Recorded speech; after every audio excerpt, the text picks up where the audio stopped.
thrilled to be back. I had such a blast last year. Sadly, I'm not with my sidekick Mark. He's busy teaching one child at a time in the UK. But I'm back, and I'm hoping I'm going to energise you.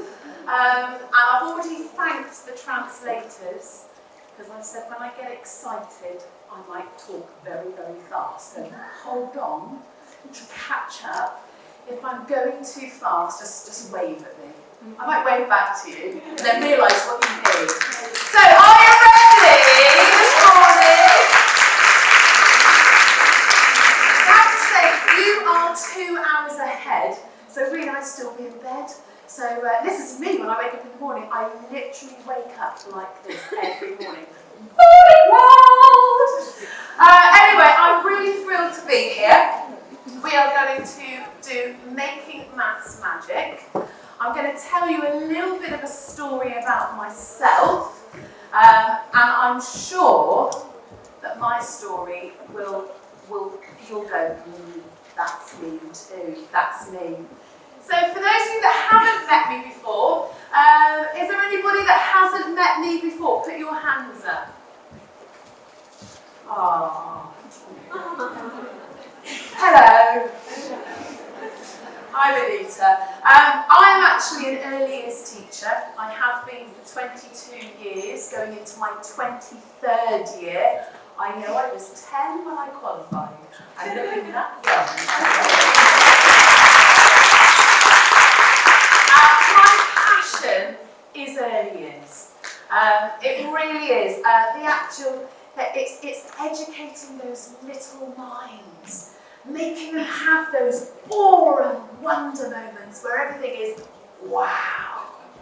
I have one teenage child and a child in their 20s now.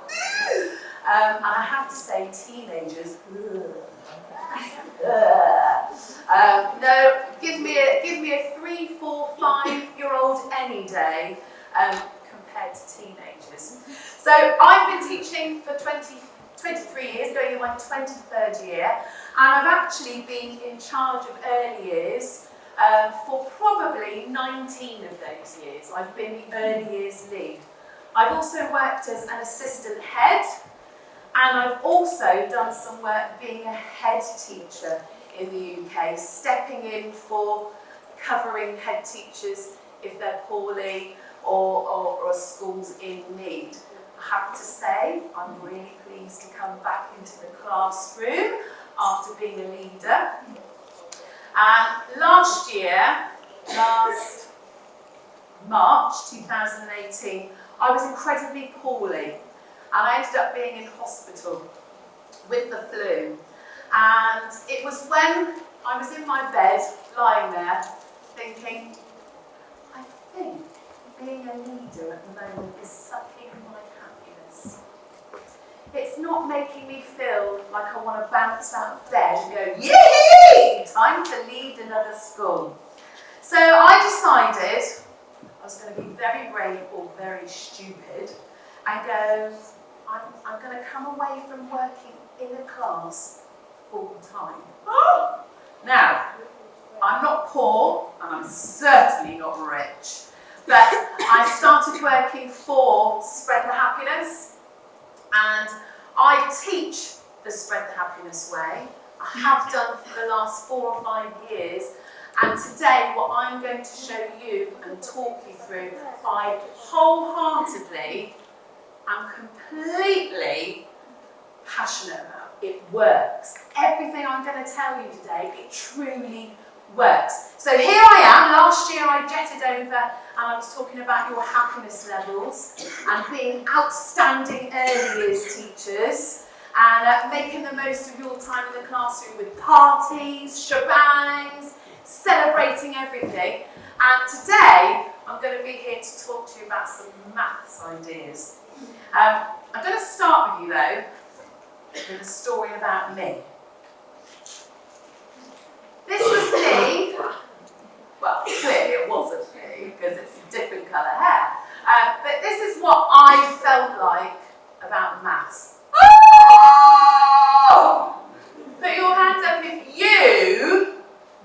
same as a child about maths? Come on, don't be shy, because I know there's more of you. Thank you. See, I participate, you participate. And maths for me, I didn't understand it. I was probably the naughty one of the class because I didn't understand it. So I would do everything in my power not to do maths. So I would be twiddling on my chair, I would be flicking things at the children across the room. For me, when I was a child, maths was taught in England from a textbook. It was boring, really boring. The teacher would stand out the front and go, turn to page 5. Flick, flick, flick. You're going to work from questions 1 to 20. When you've done that, you're going to turn to page 8 and you're going to do 1 to 30. Blah, blah, blah, blah, blah. That's all I heard for maths. I'll let you into a secret. I'm not proud of this, but I actually can't do my times tables just like that. I can't do it. If you give me 5 minutes, I can get it. I've learned patterns in my head and ways to figure it out, but I'm still standing.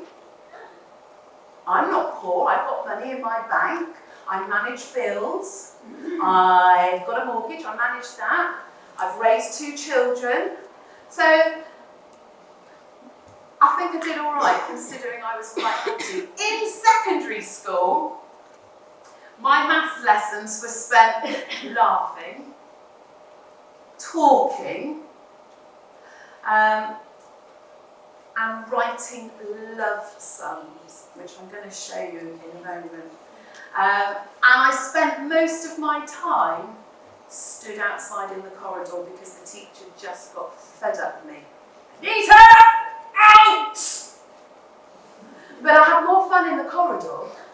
More fun in the corridor because people pass by and you say hello, and I counted all of the tiles on the floor, counted all the dots in the ceiling tiles, and by some miracle, I didn't pass my GCSE maths, and it took me 4 goes to get my maths in order to go to teacher training college.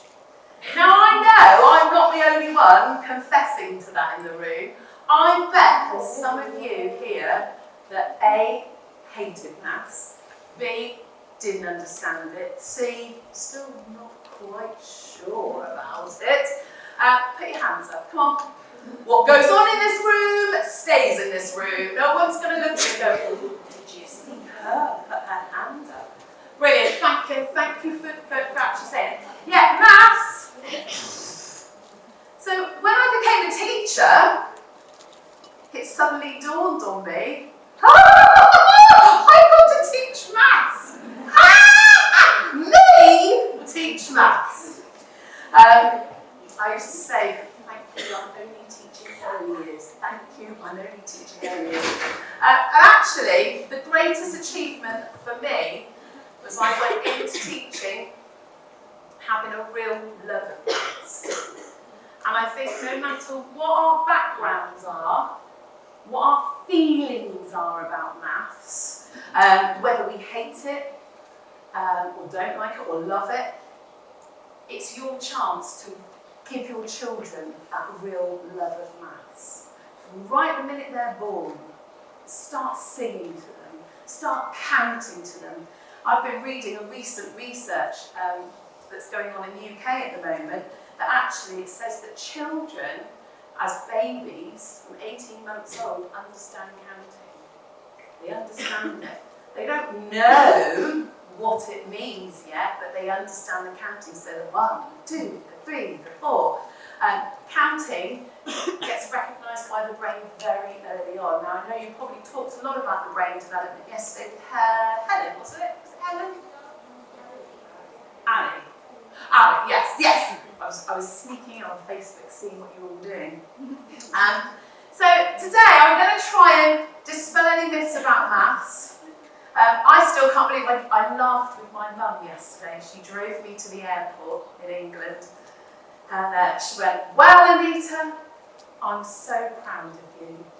I went, "Oh, thanks, Mum, love you." She went, "No, I'm proud because who'd have thought my guy, the one that hated maths, that took 4 attempts, my money on a tutor before you pass maths, and you're going to Romania, and you're going to talk to them about maths."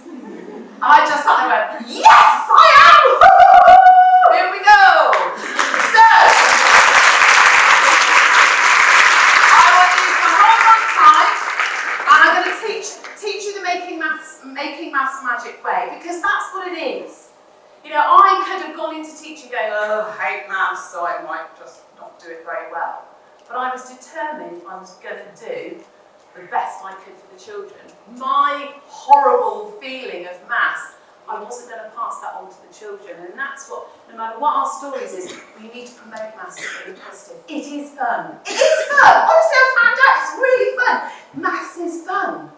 And it's fun when you play games. And it's fun when you get excited about numbers.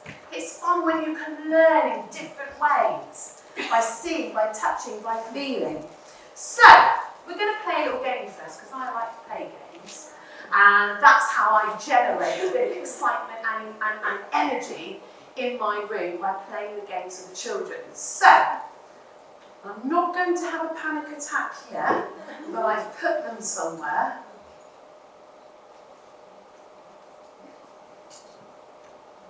Oh, I love you dearly. Thank you. Thank you. Well, thank you. Right, I'm going to come round and I'm going to give some of you a leaf. Now, on this leaf, there is some instructions. And I have tried to write them as clearly as I am. And these are maths loop cards. So this is a really good way to start your maths, and start a bit of energy going in your room. And nursery children, you can help them with this, they'll understand. So I'm just doing it very basic from numbers 1 to 20. So if I give you a leaf, don't worry, I'm not going to pick on you. I'm not going to make you stand up and dance. But you are going to be a very, very important part of this game we're going to play. So, if you don't wish to participate, then you can put your hand up and I'll miss you. But I'm hoping that everybody will. So, I'm going to give the first one there. I'm going to dash round.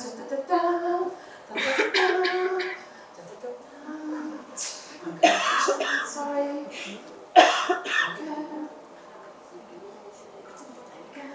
Oh my goodness. See, I told you, Valentine, I'd get my steps up today. Although I'm not jogging. Yeah, hold on to that one.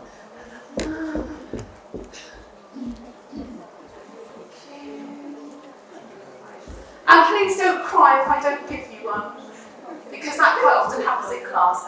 Obviously, the idea being that in class, oh, I nearly hugged you. In class, you would actually have one for every child. Right, just sat at the back, don't be getting away with it. Pass it on. Thank you.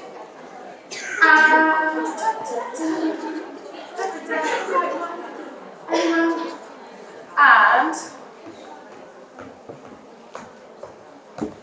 I'm going to keep holding one as well. Right. So, on your cards, you will have the saying, I am, and a number, who is, and a number. So, I am, who is. This is a great way of getting children to connect with number knowledge. And it's a great one. They go, oh, I'm 3, who's 7? I don't know. They've got to go and find their partner. Or you can do it in a circle. You can do this with words. You can do it with shape. You can do it with bigger numbers. You can do it with angles. For older children, there are so many possibilities in this game. So, somebody sat here has actually got the first one that says start. It says start, I Brilliant. Stand up. You're going to have to really shout. So, what does yours say? So, I am one who is 9.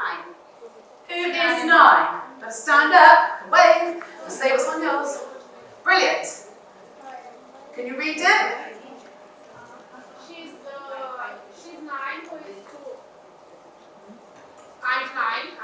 I'm 9 who is 2.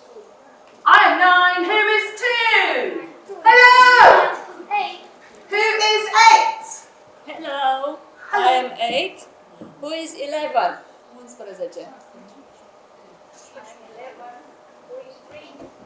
I am 3. Who is 7?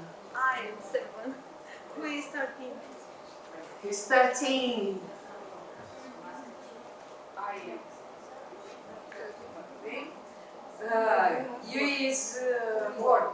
Who is 4? I'm 4 who is 10. I'm 4. Who is 10?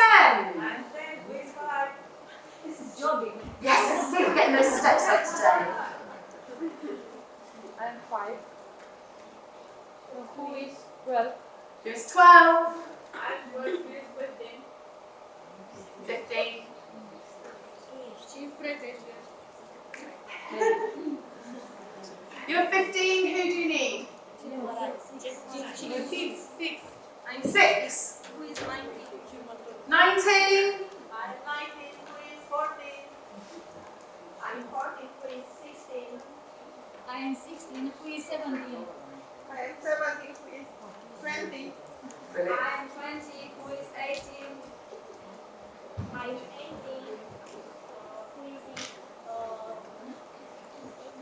Who is 6? Yes, 6. 6. I'm 6 who is 19. Yeah. I am 19 who is 14. It goes again? I'm 14 who is 16. Someone on their card, this is what I love, when you get all the children sat down on the carpet doing the loop cards, it takes about 5 days to actually get this game working. Because somebody will just read their favourite number. I am 4. I'm 4. I'm 4. No, it just says you're 4. What number do you need next? But I'm 4. So it goes on. Somebody on there will have finish. Who's got the word finish? It will be in capital letters. I'll let you on. Brilliant. So it would have stopped with the lovely lady at the back. Finish. So that's a really simple, well it's not when you first start, but it's great fun, a really simple game. Ladies, can I ask that you return the leaves in the break, okay? Because I want to take this with me to the next part of the conference. Thank you.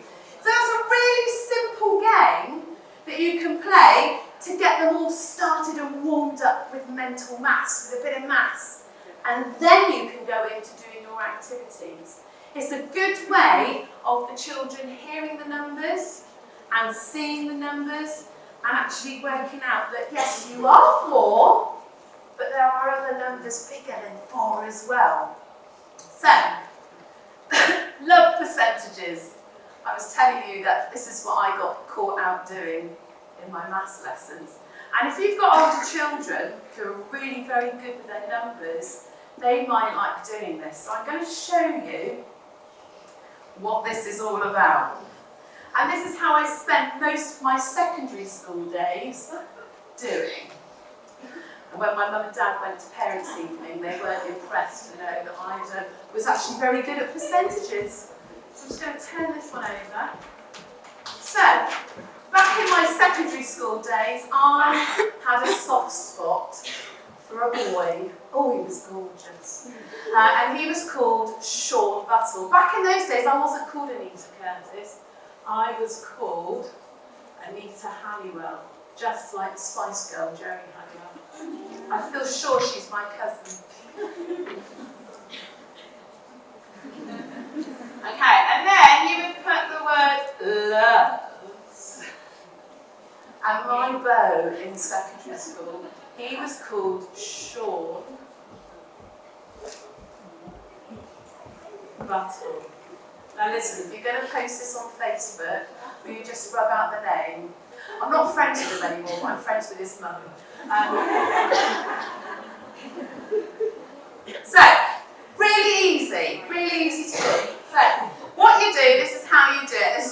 spent my maths lessons doing is love percentages.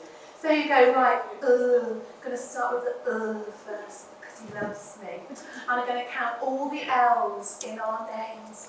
1, 2, 3, 4, 5. 5. And then I'm going to count all the O's. No. No. Okay. Then I'm going to count all the V's. Oh, sadly, no V's. Then all the E's. 1, 2, 3. And then the S's. No in line A, 1 in his. And this is how. What am I doing? Because I was looking at the S. 1. So this is what we do next. So I go, right, 5 and 0 is still 5. 0 and 0, well that's 0. 0 and 3, that would be 3. 3 and 1, that makes 4. Okay? So still getting our numbers are getting smaller now. So the next one I go down. 5 and 0 is still 5. 0 and 3 is 3. 3 and 4, that's 7. Then I go 5 and that makes 8. 3 and 7, oh, that's 10.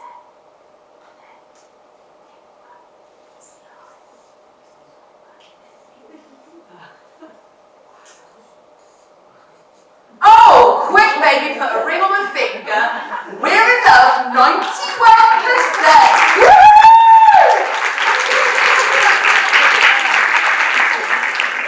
And then what you do for the rest of the lesson, you then start looking around your class going, oh, I quite like him. Let's see how much love is going on in there. And then you start working out your best friends. You love who? Who? Oh, that's not going to be a very high one. You haven't got many O's.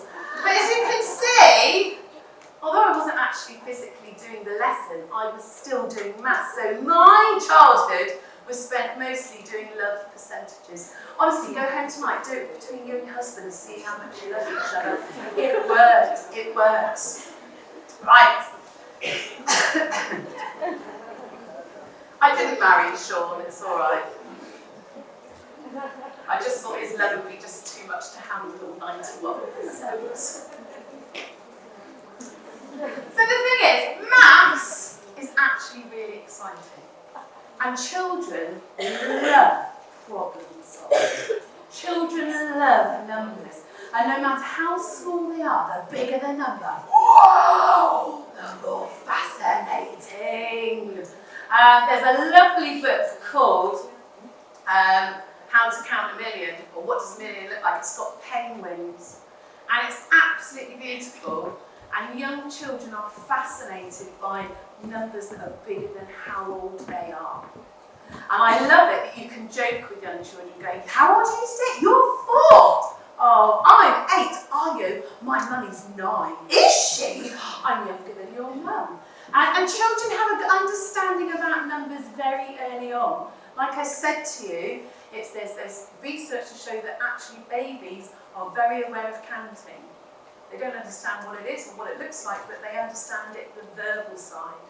When you're walking along and you might be counting the trees that they can see in the plan. Look, 1, 2, 3.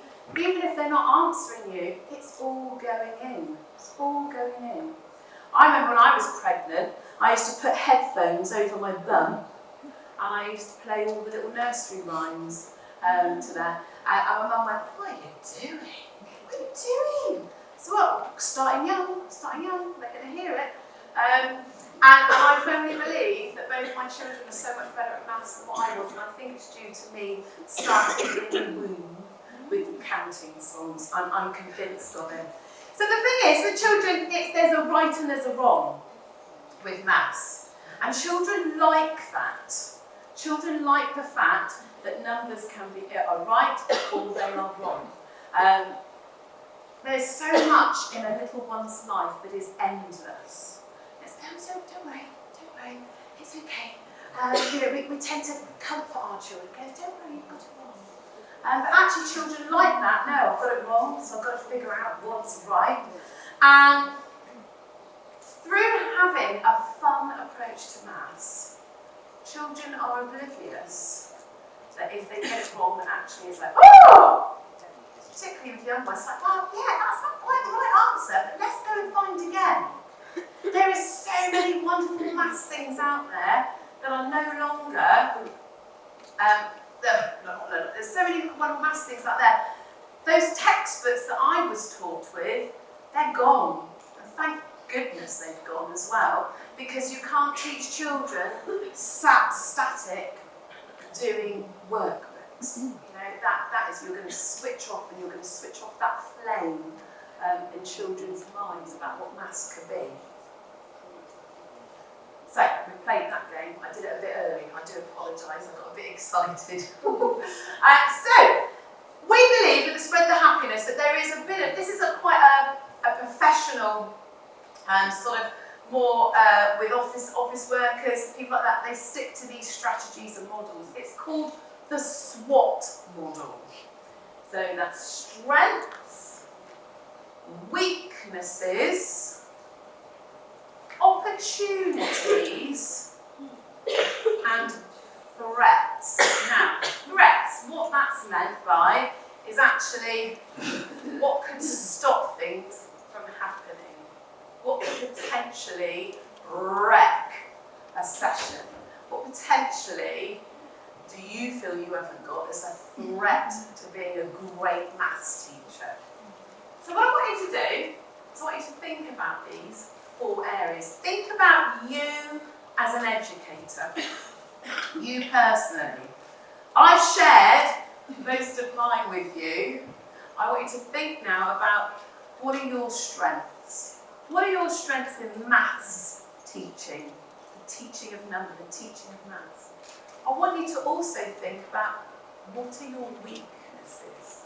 Well, you've all heard my weakness was Sean Buttle and love percentages.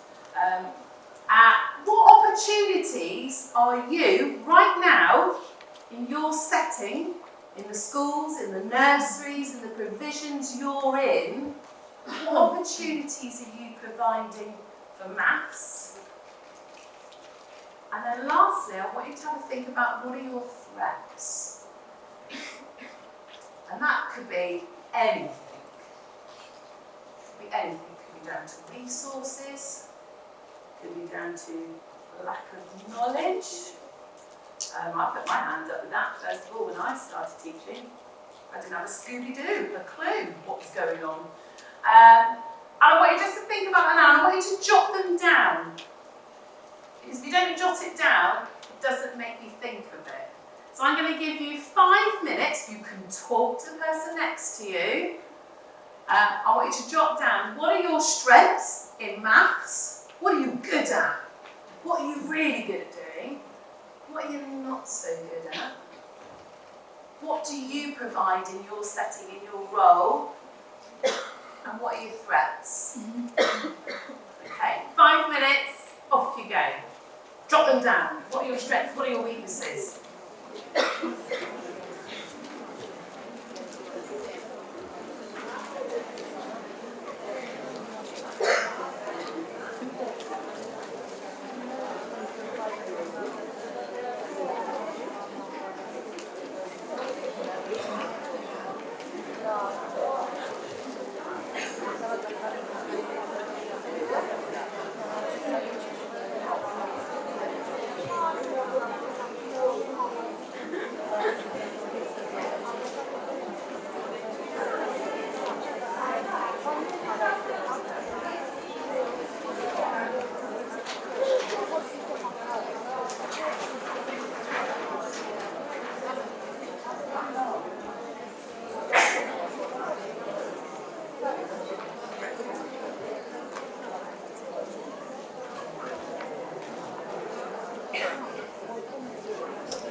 I'm just going to come around and collect the leaves. So if you've got a leaf, Frunze, get a leaf. If you've got a leaf, how hold it up. Thank you. Thank you so much. Thank you. Thank you.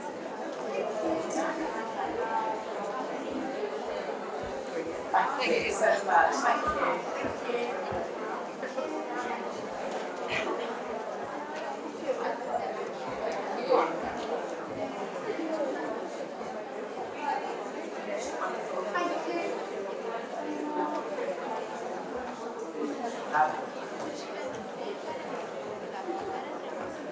Thank you so much. Thank you. Thank you.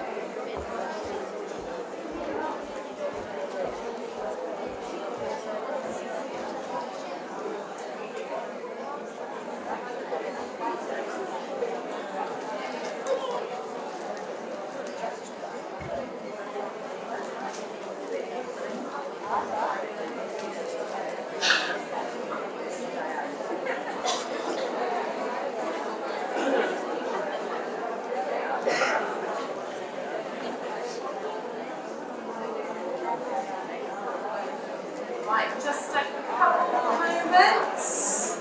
Get scribbling.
Right, okay, I think we're going to need some microphones because I really love hearing about you, hearing from you.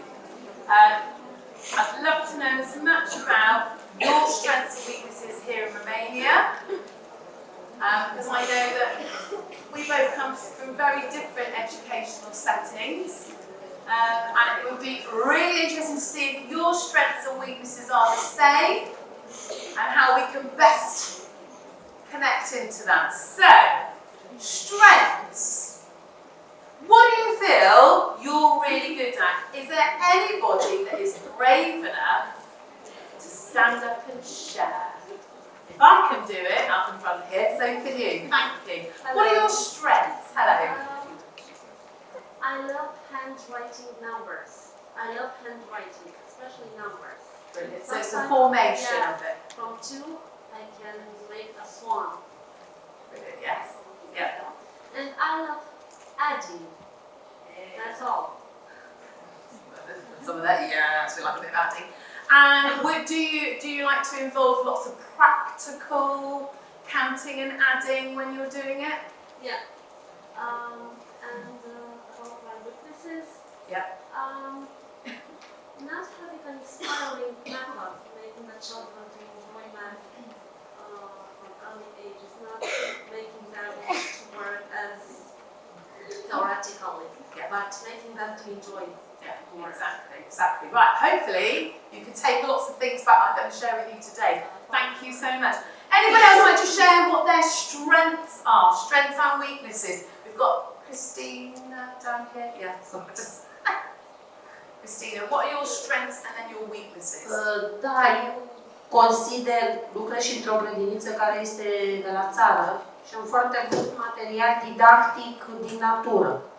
Și, în general, și de acasă îi pot să aducă dopuri de la sticlele de suc, în culori diferite. Deci, din punctul ăsta de vedere, consider că am foarte mult nașturi de toate culorile, frunze, castane, nuci, bănuiesc că toate, dar pentru că suntem la țară și ca punct slab, nu știu dacă eu neapărat, dar întâmpin din partea părinților, adică ei, doar noi, în majoritate, noi ca și cadre, ne ocupăm de copil acasă, deci totul se lasă pentru noi efectiv. Deci acasă e o implicare, cel puțin la mine, văd, din partea părinților. Sorry, catching up. Yeah, that's amazing. You've got lots of practical elements and resources. It's amazing. That's what maths is all about. I'm going to share with you, it doesn't need to be expensive. I'm going to share some of the things with you in a moment. We'll come back to that. But parents, the thing with parents is sometimes, and I've found this over the years that I've been teaching, parents actually are unsure of how to support their children with maths. The best way, and if you can do this, is to get them in. Get them in. Get them in. Have an open session where parents can come with their children and do a magic maths session. Or another way that you can do it is invite them in for something, and you can invite them in with come and have a cup of coffee and cake. They like food. Parents normally like food. Or give them something they're going to be able to take home free. Now, I'm not talking about, an expensive scarf or a pair of shoes, but actually an activity resources that they can take home to help them support their child. If you can break down those barriers of parents coming in, you'll be winner. You really will. And more often than not, it's parents remember what maths was like for them, and they think, ugh, no, leave it to the experts.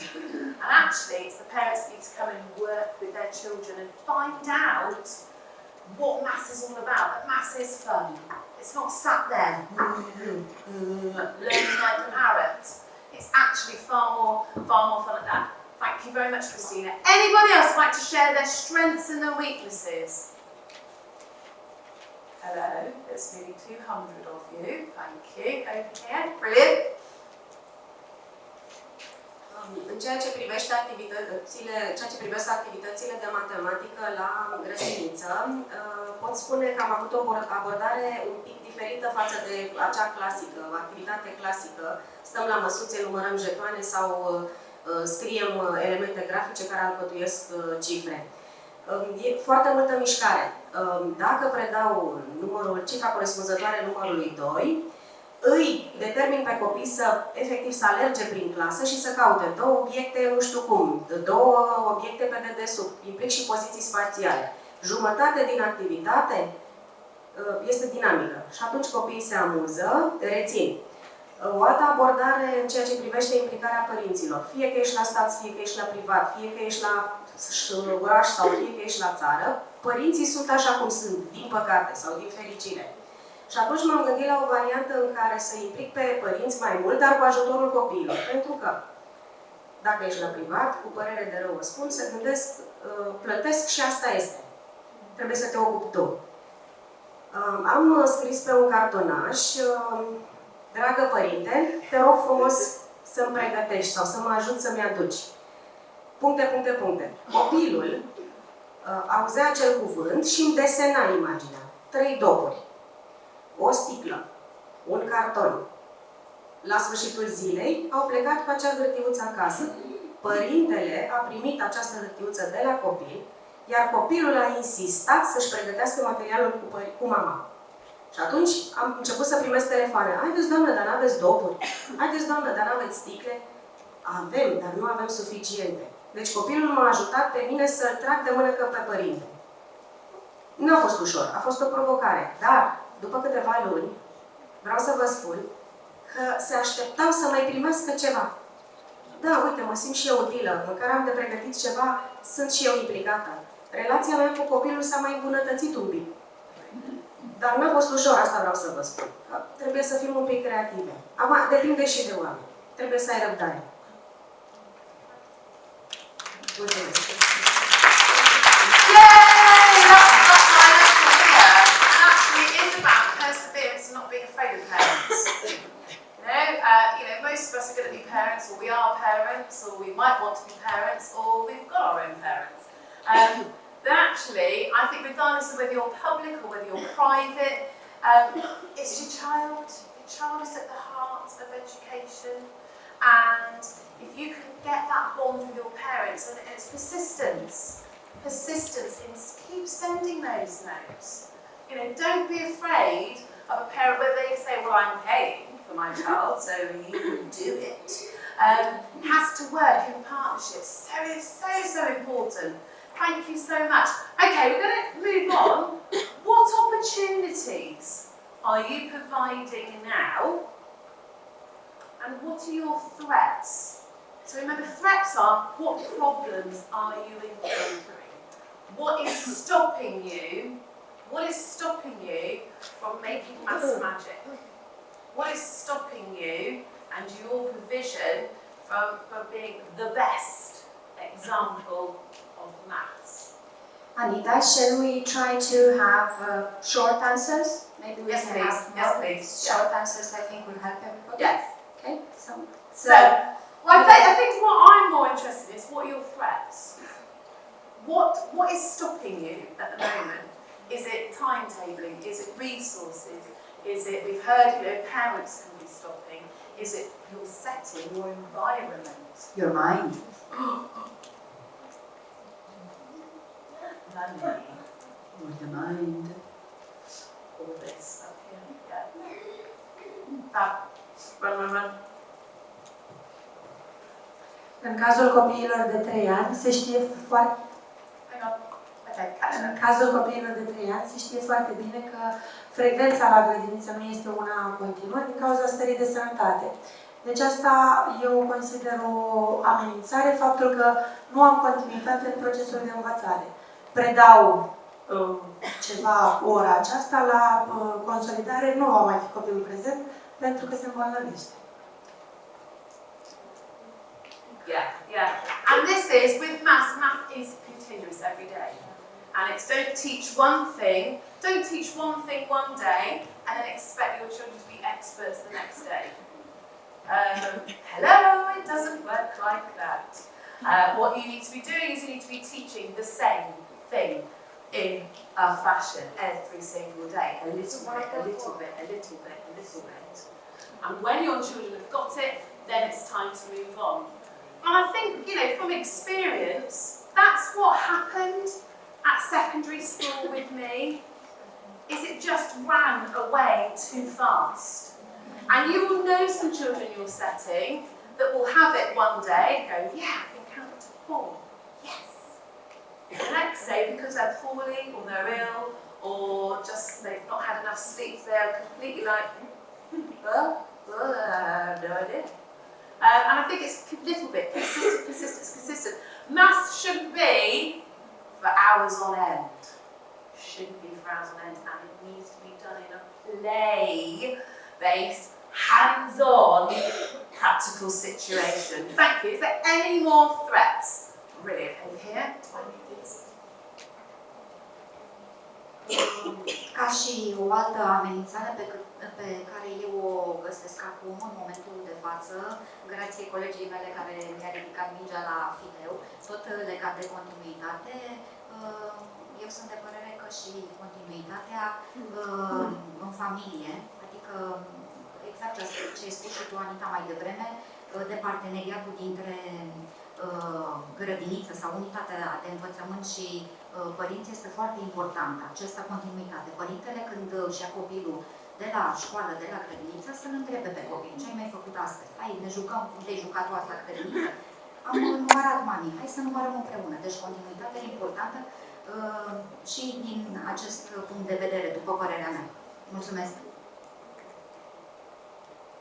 Definitely, thank you. And you as educators are the leaders in this.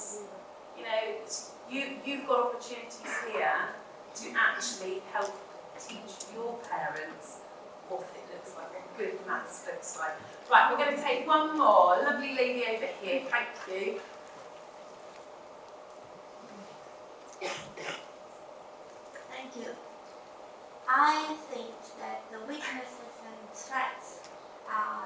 in ourselves. First of all, the routine, the daily routine, and the daily routine teaching. Because we are used to do things in a way, and we are, most of us, very afraid to step out of comfort zone. Yes. Out of comfort zone. Because math can we teach singing, playing, writing, painting. We can do a lot of things with children. And I think we must do it first ourselves. First of all. And after that, with parents. After that, with open classes.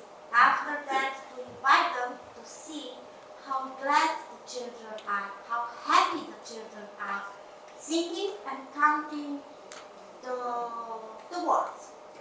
It's an example. But first, in the beginning, we must find a change in ourselves. And be more brave, because you look at us. We are not very brave. No? Really? But we are willing to teach also ourselves, and to teach the other, and to share our experience.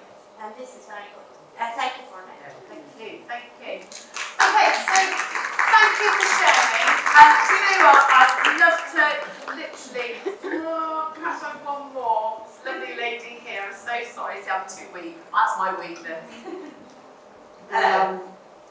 Vreau să vorbesc despre Hang on, let me get wider. Despre oportunități. Avem noi ca și educatori oportunitatea, în primul rând, că lucrăm cu niște copii care vin cu un material genetic, cu o zestre genetică foarte bună, majoritatea, zic, sunt și excepții, și mai avem multe oportunități de a învăța matematică prin cântecele. Sunt site-urile pline de cântecele, jocuri în care copilul învață ușor să numere, matematică.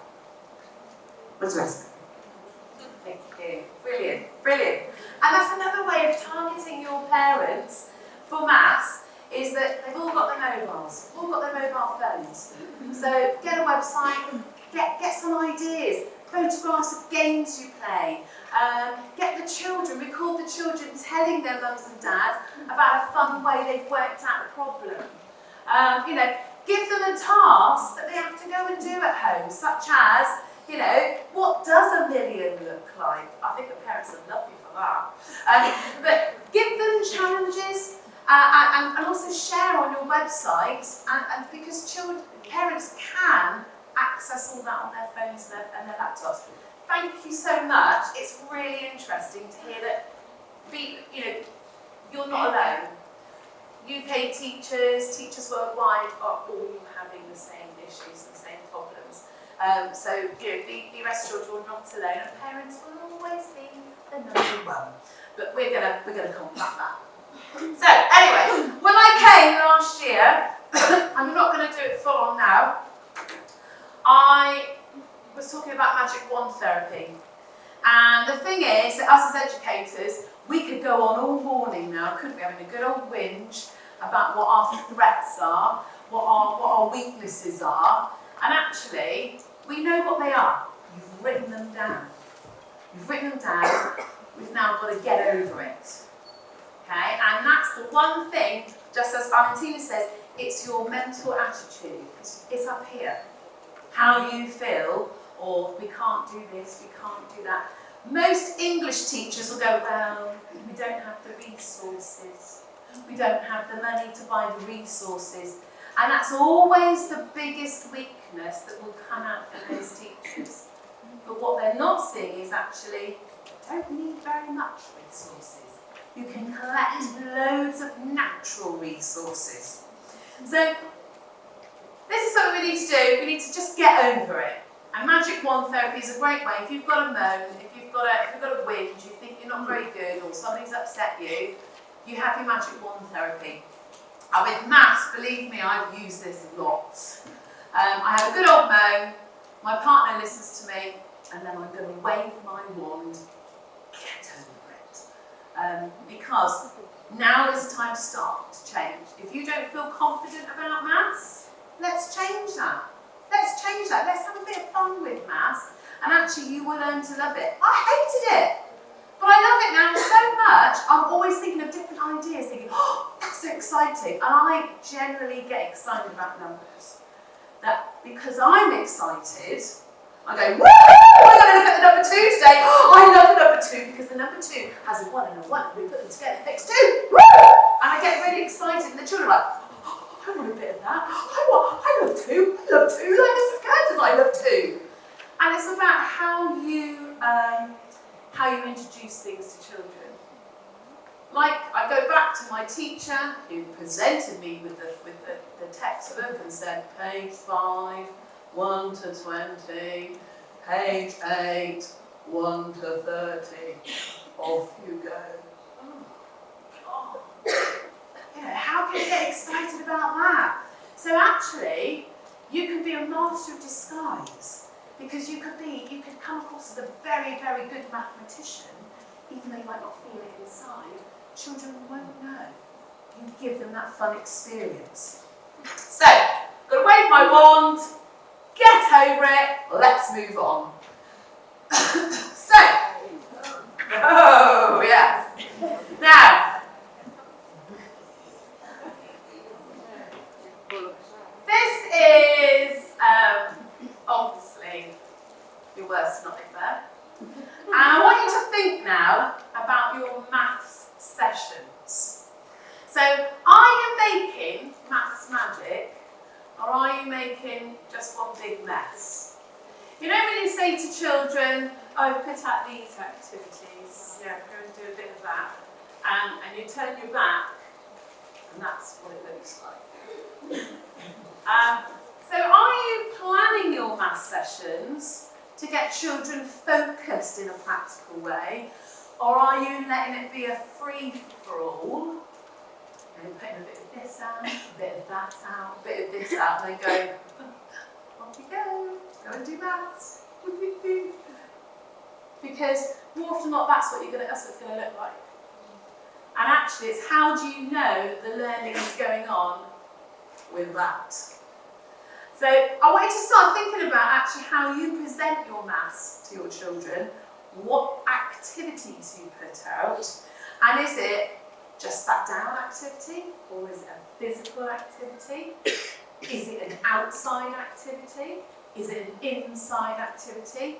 Because we know brain development, children learn best through active learning. And boys in particular learn best when they're actively outside. So if they're not getting it, take it outside.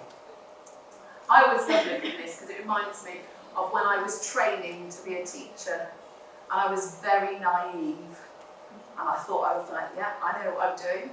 Right, children, I've set up this gorgeous thing, this gorgeous thing, and this gorgeous thing. 3, 2, 1, off you go. And literally within 5 minutes, that's what the room looked like. And I think it's very, it's okay that this happens, that's how we learn from it, but think carefully about how you're planning your maths. Are you planning it carefully, or is it ending up like this? The thing with maths is that it is what it is. And we can just get too hung up on going, well, I've only got these resources, I've only got that, I've only got this space, and I've got children that aren't here or they are here, I've got parents that aren't very, very engaged. And the thing is, we have to just deal with it. It is what it is with maths. You're always going to have parents that won't engage. You're always going to have children who have large amount of time off of school. You are always going to have a small classroom or provision if that's where you work. And you are always going to have no resources. So it's like, well, it is what it is. How can we make the best of what we've got right now in our provisions? Because teachers are very, very good at making excuses. And I've been to a lot of schools where you go, oh, so what's this? How do you do that? Well. And it's usually like, oh, that's a very lovely classroom you've got there. What's going on? They go, oh, well, you see, I was on my own, and I was sorting out this child, and I didn't tell them what resources to get, and this happened. We can make excuses all the time, but actually, look at what you've got. Look where you're working now. Look at the children you've got. Look at the resources you've got, and let's do the best we can with what we've got. It is what it is. You can't change it. So, going to the brain. So the brain, it's really essential now in modern teaching that we do take account of the science behind it. Now we know that the brain needs all those connections, all those pathways coming together. And largely with maths, a lot of that is about it being active. It needs to be active. It could be active through rhymes, through songs, through actions. How many times do you go out into the playground, into your yards, wherever you are, and actually splash and jump in the puddles and count them? Well, you don't say, no, you've not got your boots on. But actually, it's moments like that that children can get lots of maths in. It's like, go and tidy up the pencil pot. Can you count how many there are? Have you got a label on the front? That's how many we need in there. Is that those children need consistent and active maths learning every day. Like I say, drip, drip, drip, little and often, little and often, little and often. And it's not only fun, maths, it's not only fun, but it's really developing the child's brain. Throughout Making Maths Magic, we are going to do something which I'm going to teach you through. It's called digit dance. And Making Maths Magic is actually a scheme, and I know that a copy, have you received yet from Jeanette's mum, Valentina? It's winging its way to you. She's sending a copy to you. Hopefully it can get translated in places, and it will be available for you all to receive a copy. This is like my Bible of maths, and this is what makes my maths magic. And I'm going to talk you through the scheme and how you can start to weave bits into your sessions. Excuse me. So, it takes 5 to 6 years for a child's brain to fully connect to their body. Now, last year when I was here, I taught you and showed you do disco. And it's exactly the same principle, is that finger tapping is sending those really important messages up to the brain. By focusing on different fingers, the brain makes the connection with, that's my thumb. Oh, that's my finger. That's my middle finger. That's my ring finger. That's my small finger, baby small. And by doing a little bit of this every single day with the dough, it's sending all those positive neurons going, aha, I get it, this is my body. So digit dance is exactly the same. Children need to feel numbers, children need to understand numbers, and all too often we're very, very quick to go, right, what's this number, what's this number, what's this number, what's this number, right, can you put it in order? And children are like, whoa, what did you just do there?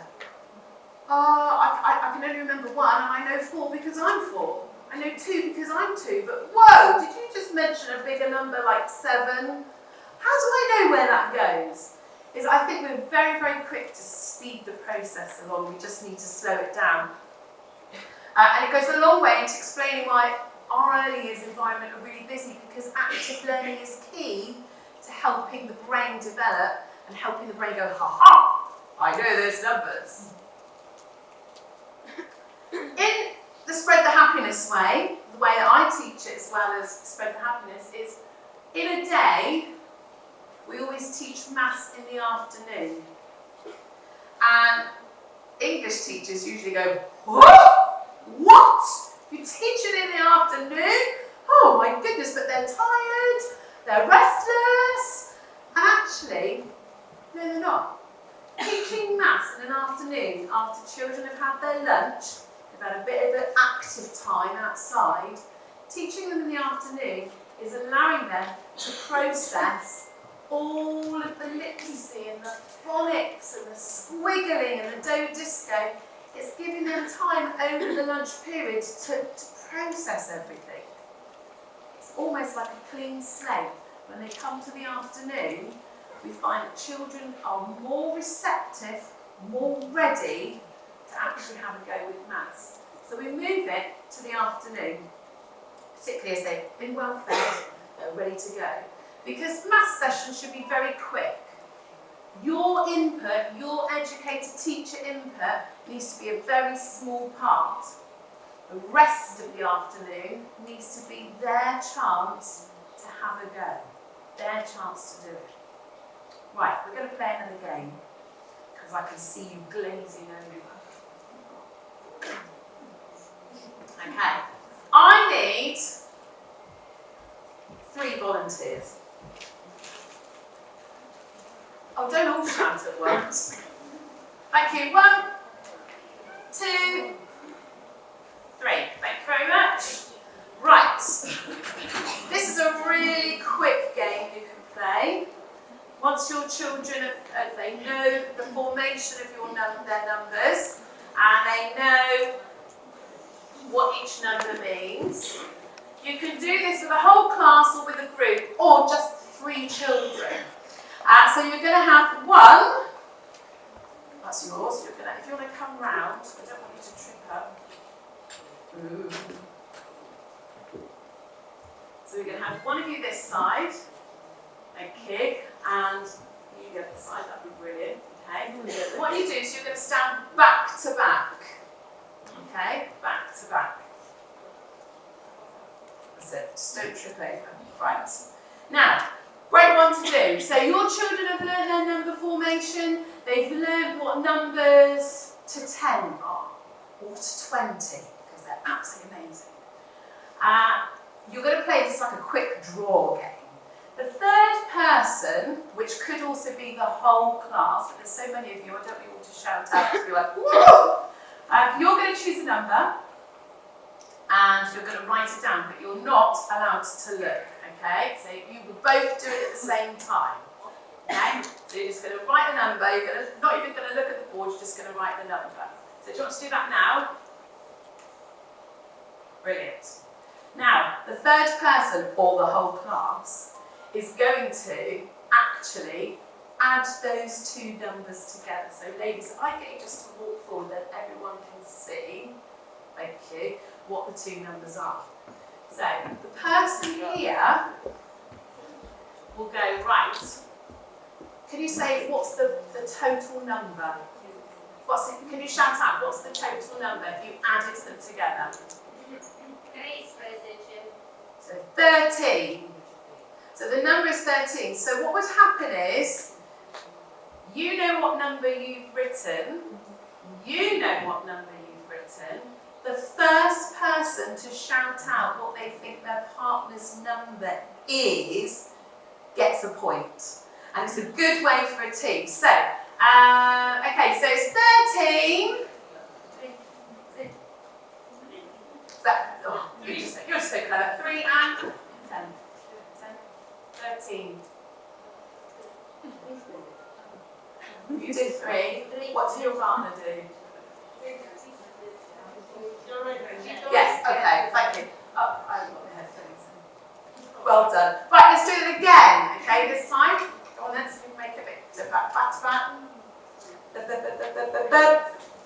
And then what you do is you can actually split up your class into 4 and 5s, or just split them in half, or who had breakfast this morning, who had croissants, who had cereal for breakfast. Boys and girls. Tend not to do boys and girls because it's good to mix the children up.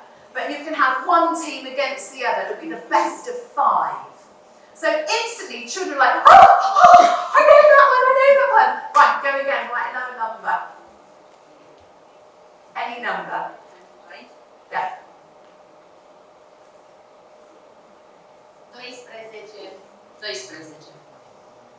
12. 12.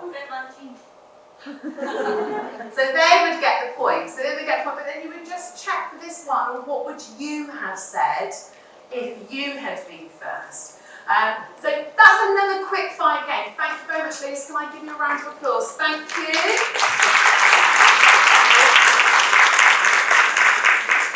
Those kinds of activities are so simple. You could even do this out in the playground with chalk. You could then model it in class and then allow the children to take it outside during their playtime, give them some chalks, let them go and practice. Because the thing, that's what we need to do, is we need to teach our children, we need to practice it with them, and then allow them the time to go and explore and let it make sense to them. All too often we're moving too fast with maths. Yes, there are going to be those children who are absolutely wowie, whizzy, and they're amazing. And then you need to be challenging them. You could give them a board, they've got to write what the multiple would be, what the groups would be, how many numbers can they make out of it. Another great game, really good to start your lesson with, particularly if you've got Year 1 children, Year 2 children or older, is that when they come into the classroom, there is a number on the board. It might be 5. It's just on the board. And you have to get the children to tell you what that number is, what does it look like, can they tell you a fact about number 5, can they tell you what numbers make 5, can they go and show you 1, 2, 3, 4, 5? Can they go and draw it? Can they stand in a group of 5? But if you start your lesson, your activities with having a number, saying, so tell me about it. What's the story of 5? What's going on with it? Then children are constantly thinking in different ways, and they're allowed to show how they know the best way for them to show you their number knowledge. I don't say. Now, baby. It all starts with teaching our very young ones. This is where it needs to start. I talked earlier to you about needing to be starting as soon as the babies are born. I'm not saying that you're going to sit them there when you're feeding them and going like 1, 2, 3, 4. But actually, when you go out on journeys, go out with a pushchair, if you've got children coming into your kindergarten, nurseries, baby rooms, actually make it fun. Make number fun. Sing to children. Count the steps they're taking. Count them if you're carrying them. Because every time the child hears that, a bit more goes into the brain. A bit more, and a bit more. It's like the finger tapping. They need to hear it consistently. And the sad thing is that nowadays, let me get it, nowadays, parents aren't necessarily doing the physical counting. They're going, here we go, there's an app for you. Here we go, do a counting game. And children are losing that whole, let's count. 1, 2, 3, 4. Let's count how many steps do we get to our bedroom. How many stairs do we climb to get home?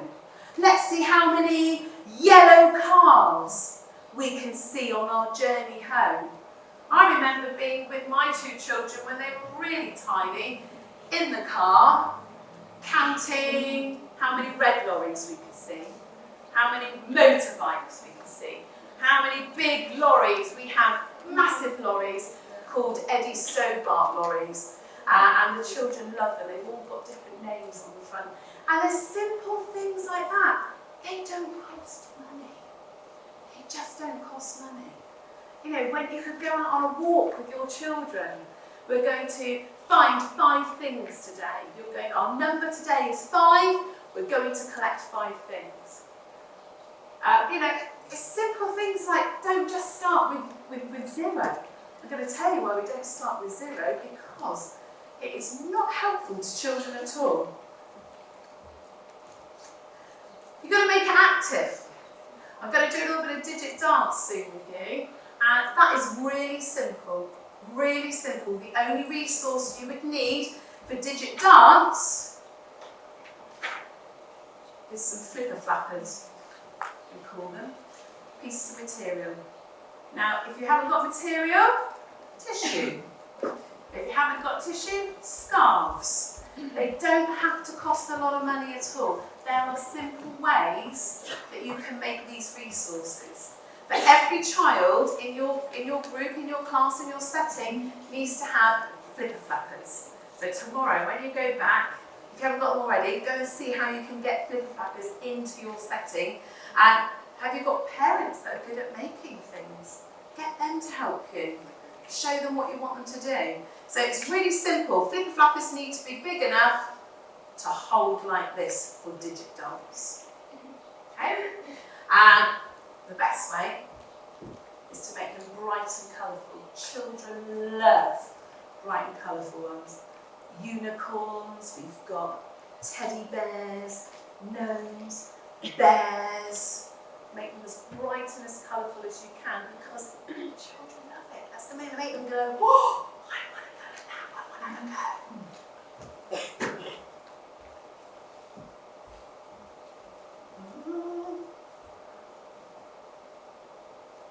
And your resources. In order to do Making Maths Magic, you need the simplest of resources. I brought some along with me. I don't quite know what security would have thought of it in my suitcase as it was going through the scanner going, what has she got? But it could be anything. I mean, these are items brought from the classroom I teach in 3 days a week. Wiggly worms. Well, they're not technically real, but wiggly worms. Children love a good, like, mini beast worms. I wouldn't suggest counting the real ones. They might wriggle away. Just counting objects. These are animals. I'm sure we can get hold of a few of these. Yes, yeah? Corks. Get a whole bottle of corks, a whole big tub of corks. This is really popular. Little people. And you know that young children love little tiny bits and bobs. The tinier the better. You know, we've got to get over our worry of them, well, I'll put it up their nose or they'll swallow it. Actually, the tinier the better. Children love counting little things. We have, over in the UK, I don't know if you've got them here, I wouldn't be without these as a teacher. This is my #1 resource. Numicon. Have you seen Numicon? Can you get it over here? Brilliant. Do you have it? Put your hand up if you've got Numicon. Yes! We have 4. Right, you need to get talking to these people as well, but Numicon, this will be the best thing you will buy for your setting. This is a great way of teaching children the shape of the numbers, getting them looking at dice. You know, it's magic. Children just learn when they roll a dice what the number is. They only have to count it a few times and they go, that's a 2, that's a 3, that's a 4. But Numicon, there is a different size shape for each number up to 10. So the children know, they will learn very quickly through playing with them, this is a 10, straight away. They didn't have to count it, but you can count them through 2s, 4s, 6, 8, 10. This is a number 5. And if I put 2 5s together, the audience a lot, if I put 2 5s together, it makes 10. I can lay it over the top. It's a really great visual resource in your setting, and it can just literally start with your little children as being out in the play. Put them in the sand, put them in the paint, put them in the messy play. Lay them out. Get children doing rubbings over the top of them. Get children printing with them and starting to identify that, look, this has got 3 and a 2, it's 5. This has got 5 holes. This is my number 5. Have it out playing in the water and everything. There are so many lovely, lovely activities you can do with these from very early on. And we have these out in our nursery settings and the children love it, and the language is starting to come around already. That's 4. Let's call it, I've got that one there. If I put that one on there, look, I can make the same shape. I can make the same shape as that one.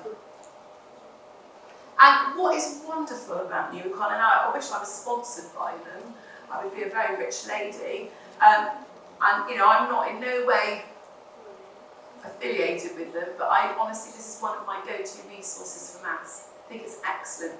And if there's one resource you're allowed to buy this year, make it Nuicon. Make it Nuicon. Because it's just so simplistic. It's tough, it's durable, and it can be wiped if it's put in mouths. It doesn't break. And what's great, when you come to weighing and measuring, these are actually weighted. So children can actually see that, oh, 10, when you put it into the scales, 10 is bigger than 5 because it's heavier. Look, there's more numbers like that, it's a bigger number. So it's great for exploring, great for trying to problem solve. It's just got so many things. I'm actually going to play another game with this. I'm going to teach you another game with Nuicon. And you can probably do this with dominoes, but Nuicon is a really great one. The children are so quick at this. I've done this with 4-year-olds, and they absolutely love this game. This gets a real buzz and excitement. So once again, this is what you would start your session with. So you get that whole number buzz going. You would have a quick fire start round. And this is called Nuicon Showdown. And you have to say it to the children like that. Nuicon Showdown. And it's a quick draw game. So I need 2 people, please. 2 different people.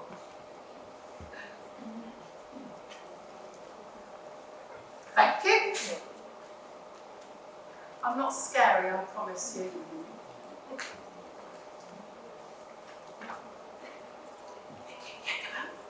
So, the teacher, or yourself, would sit here, okay? And what they would do is they would have this on their lap.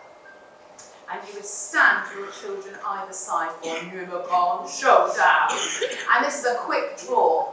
So it's a little similar to that one there, but the children love it. This is about quick number identification. It's how can they quickly, visually look for that number, representation of Nuicon, and show it. So the teacher's going to say a number. Can you see me clearly enough? Really do see it.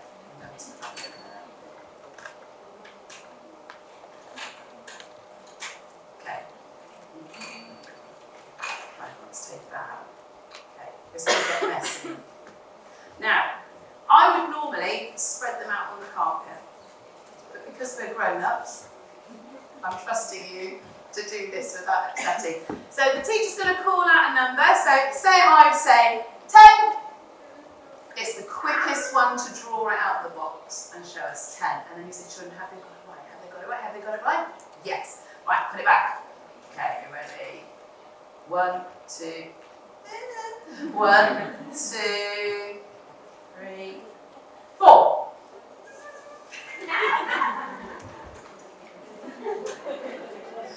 Okay, now obviously you could have a few fights here, but you could then, as you progress with the number knowledge, you could then give them the, okay, so can you find me the number that is 2 and 1 together? 2 and 1 together.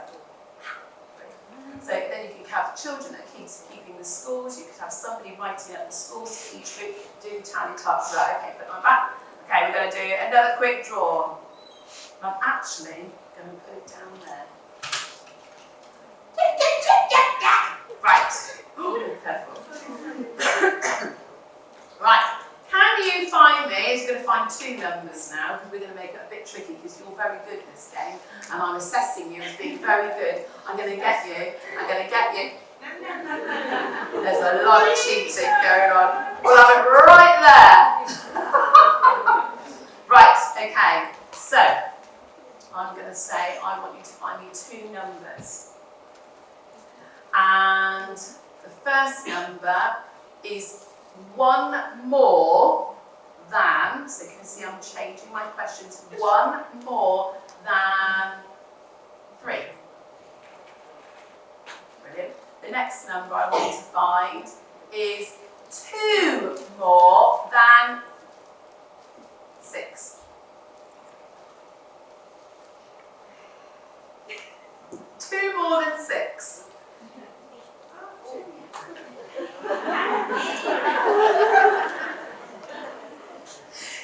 Yes, it's heavy. It's insane. As you can see, it's going to take more practice. Well done.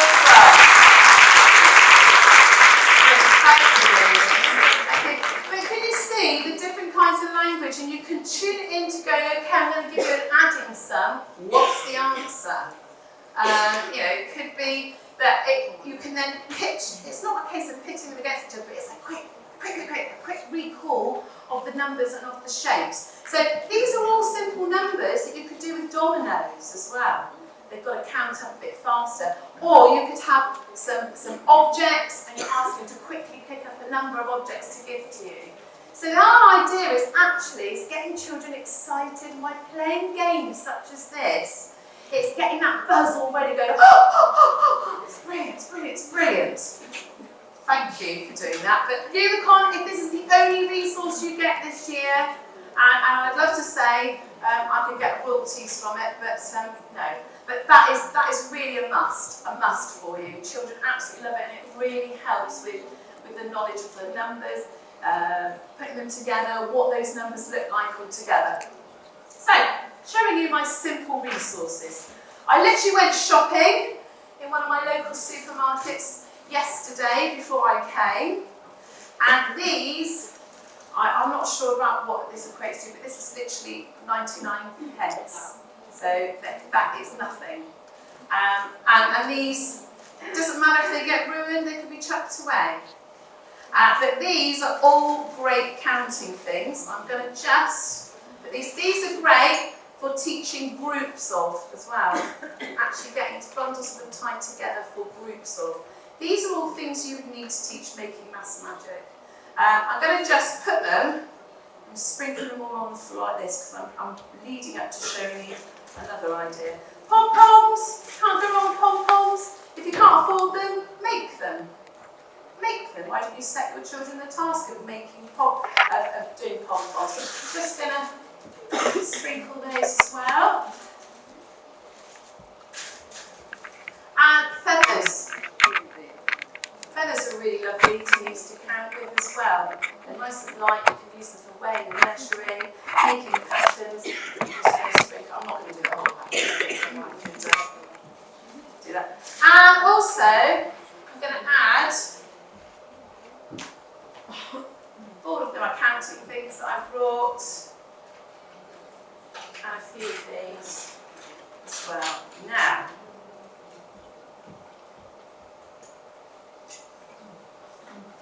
how many times in your environment do you create magic maths mess or marvellous maths messes?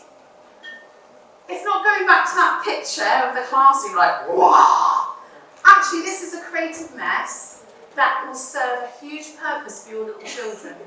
Because all too often we line things out neatly. Put it all out neatly, or we have it in a pot, or we have it on a sheet to do. And actually, if you had a big tray, or a big tough spot, we call them, do you have tough spots over here, the big plastic builder's trays you can get hold of, is actually fill them up with lots of little bits, lots of nice little magical colour things, like the feathers and the pom-poms. Children will go crazy for that. Oh, it's sparkling. Oh, it's long, it's glittery, it's sparkling. I love it, I love it, I love it. And actually, creating a magical maths mess can lead it anywhere. You might say, you're right. Oh, goodness me. Oh, no. I've made a right old mess this morning. I think we're going to have to try and sort it and sort it out and tidy it. Can we put it back together again? But But you can only do it by counting in groups of 2. You can only do it in counting 5 at a time and putting to one side. Can you count how many corks you can find? Can you put them into the pot and count them as you put them in? Marvellous maths mess or magical maths messes. It's a real blah, blah, blah, blah. Children love it because they just love sorting little things. So tomorrow, when you go back to your settings, or next week I should say, next week when you go back to your settings, think about adding a marvellous maths mess. Now what I'm going to do is I'm going to invite a couple of you to come out to sort this out for me. That's not because I can't be bothered to clean. It's because I want you to show what you can do. Everybody is different. It might be that children want to sort through colour. They're going to sort through the colour. And they're going to show their understanding of these all the colourful things for red. They might sort them to do with length. And get all the ones that are the same length. It might be size. And count all the small things. It might be, well actually I'm just going to count all the animals and get all the animals out and count them and order them. But actually by you being an educator and not dashing in going, oh, how are you going to do this? Let's sort it, what are you going to do? It's actually step back and watch. You will learn so much about how a child's brain works, how it's connected by observing how children learn through play. I think that people are very quick as educators to dive in and feel that they have to teach the maths. And quite often, what will the children do? Oh, she's come over, he's come over. Oh, I'm going, they're talking about maths. Whereas children won't realise that they are learning, that they are doing maths by sorting out a marvellous maths mess. So create more maths mess. What I would like is, I think I'm going to go for 2 people who could come and see if they can sort out, and we're going to find out how they manage to sort it whilst I carry on. Lady in the yellow, thank you, and yourself, yes please. So I'm just going to talk, you'll still be able to hear me, but could you sort and show me how you would sort it? What would you do? How would you do it collectively? So that is all you're going to need for making maths magic. You're going to need yourself. You're going to need probably some characters I'm going to introduce you to. You're going to need some resources that are incredibly cheap. You can use natural resources such as the leaves. I know these aren't real. Go outside on your walks, collect up the leaves, let them be a resource. Collect sticks. All those things, everyday items, because children won't mind. They're not going to worry if you've spent £200 on something for them to learn with, or you've used a stick. They've done it the very conventional way. They're just sorting it as it came out of the packet. But some children will do that. Some children will go, oh, I'm putting all the fence together, I'm putting all of those together, I'm putting all the books together. And then your job as educator will be, okay, so tell me about your piles. Not piles, but tell me about what you sorted. How many were there? Can you write me a label? Can you tell me how many are there? How many worms? How many red feathers? How many glittery pipe cleaners? There's going to be lots of questions that you can bring in. Right. And get yourself some of these. They're free. Egg boxes. Cut them into strips in 10 frames. So they've got 10 little holes, and you can help children understand what 10 looks like. If you're doing adding or taking away, thank you ladies. Thank you, I'm just going to borrow those. Egg boxes, if you're asking children to find ways of making 6, they can segment it, they can see it. This is what 6 looks like. You can see there. And also, can you find the number 6 to go with this. Oh, it's not 6, it's 5, isn't it? I'm so sorry. So it's about children making those connections and making them through play. This will cost nothing. Get your parents to start collecting. If they know what it's for, they'll be able to help. You can get a big tray, you can make enough for every child to have one. Or just keep them in your maths area. Do you group your resources all together, or do children have to ask for them? Do you make all your resources accessible? Thank you, ladies. So I can see, ladies, you've sorted these out, not how I thought you would. But you could then say, well, how many red pom-poms did you sort? How many animals and people? Why did you put all these together?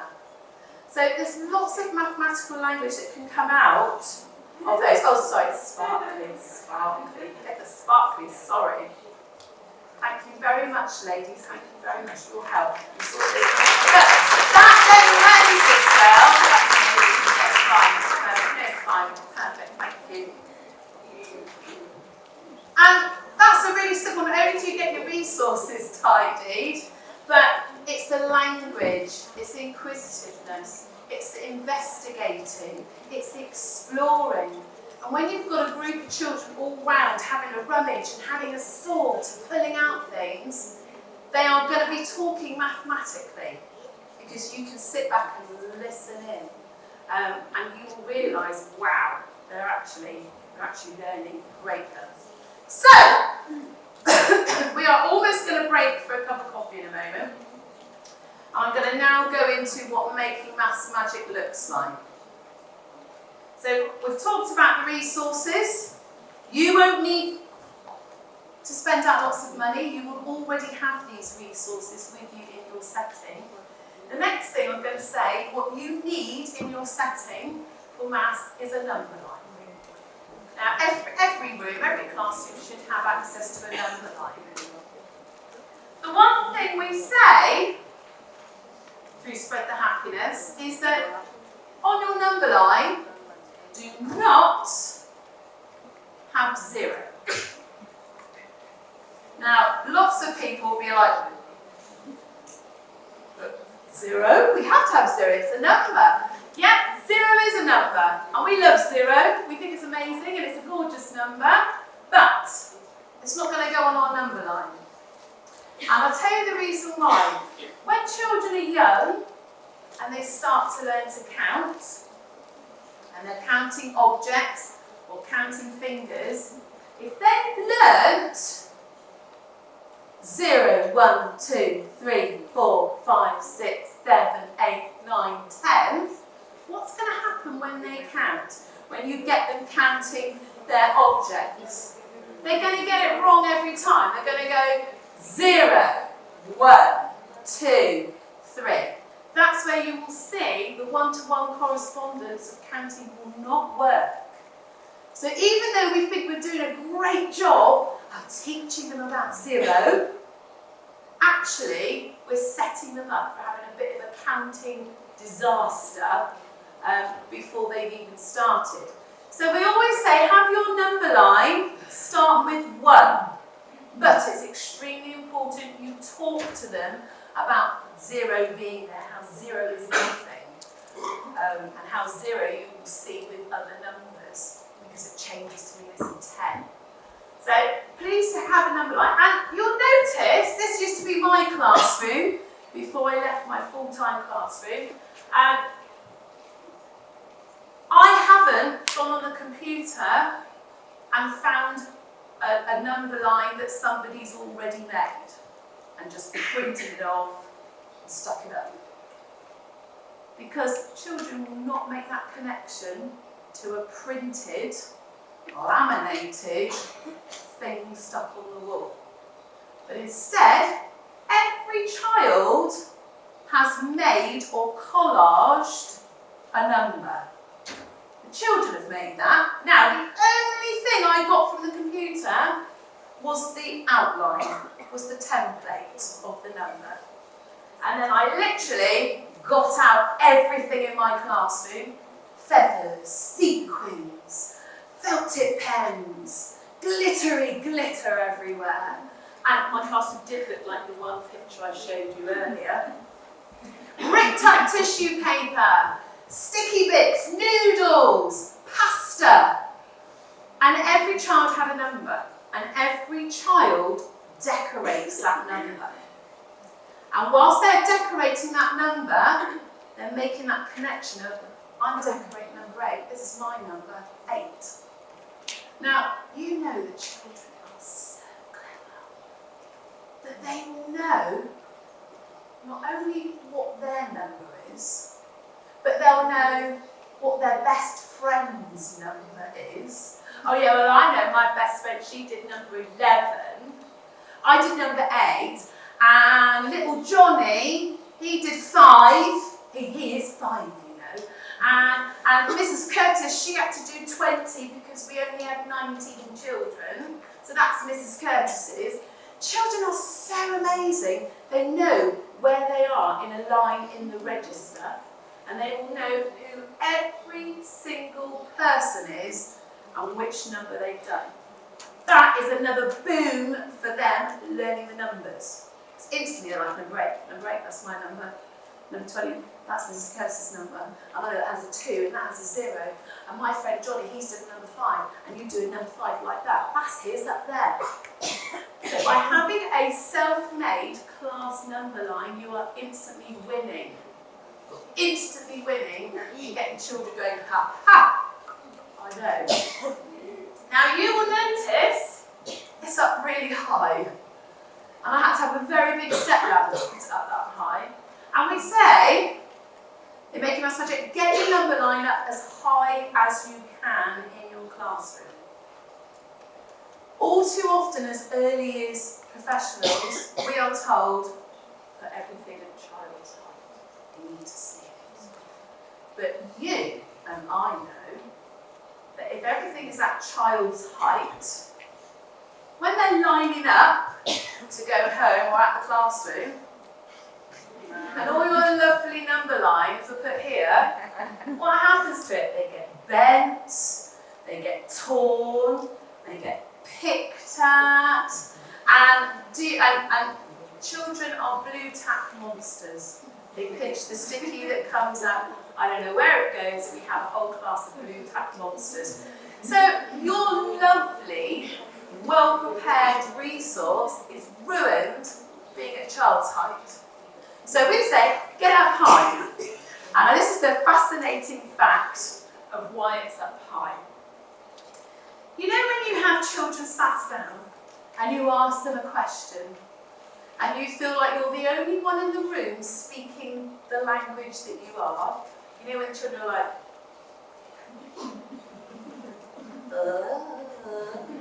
and you think, did I speak in a different language? Did they understand that?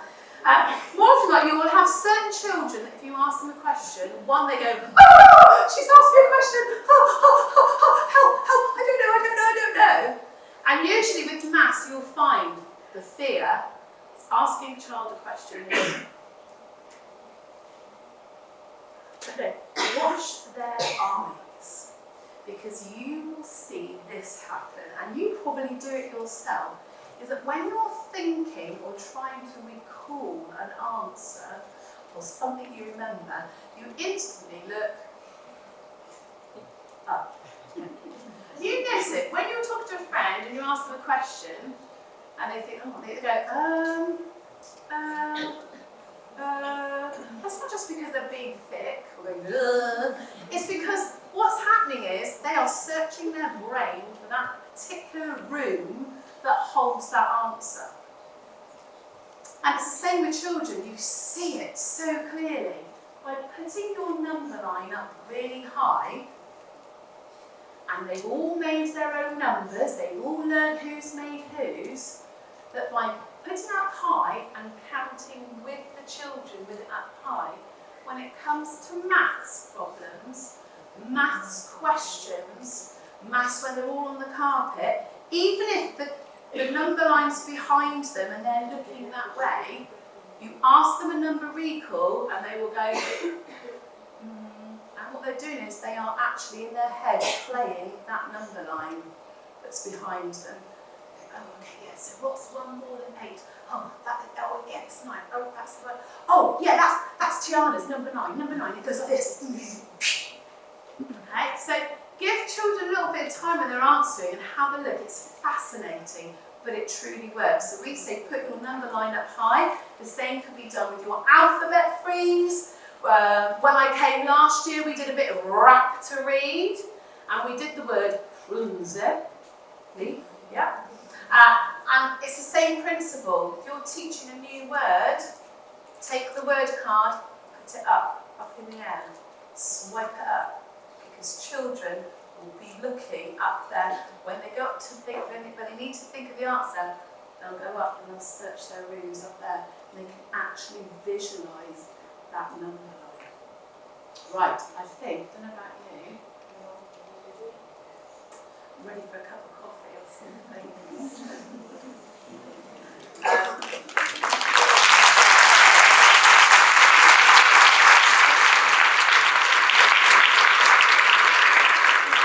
When we come back, I'm going to talk you through what making maths magic would look like as well. Will look like, I like that. What it will look like. Look like. Bun, prima parte, așa, a fost foarte drăguță, v-a lăsat să vă treziți, am apreciat enorm. Așa că vă rog să vă pregătiți pentru a doua parte.